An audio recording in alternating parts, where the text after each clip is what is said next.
ideal aloe vera juice দেখি আছে ইয়াৰ পৰাতো বহুত বেমাৰ ভাল কৰিব পাৰি আমি বহুত বেমাৰ মানুহৰ ভাল হৈছেই তাৰ উপৰিও এনেকুৱা এটা মানুহৰ মানে কণ্ডিশ্যন হৈ থকা যেটো মই ক'ব বিচাৰিছোঁ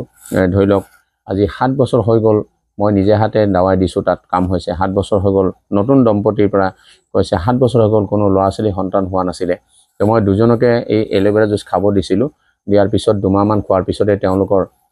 এনেকুৱা ৰিজাল্ট হ'ল যে এবছৰ মতে এটা ল'ৰা সন্তান জন্ম হ'ল দ্বিতীয় বছৰ আৰু এটা ল'ৰা সন্তান জন্ম হ'ল মোক মাতি নি পেলাই তেওঁলোকে সন্মান জনাইছে গামোচা দিছে গতিকে সেইটো মই নোকোৱাকৈ থাকিব পৰা নাই আপোনালোকে এই খবৰটো দিছোঁ যদি কোনোবা তেনেকুৱা ব্যক্তি আছে যে 2-4 বছৰ 7 বছৰ হৈ গ'ল নতুন দম্পতি বিবাহ হৈছে তাৰ পিছত কোনো সন্তানাদি হোৱা নাই এই আইডিয়েল এলোভেৰা জুচ আপুনি ব্যৱহাৰ দুইজনে কৰিব পাৰে কৰাৰ পিছত আপুনি চাব পাৰে নিশ্চয় ইয়াৰ পৰা ফল পাব পাৰে গতিকে ইয়াৰ কাৰণে ইয়াৰ বিষয়েও আপোনাক জনাই পেলাই মই সুখী হৈছোঁ আনকো শ্বেয়াৰ কৰি দিব যাতে ইয়াৰ পৰা সবে উপকৃত হয়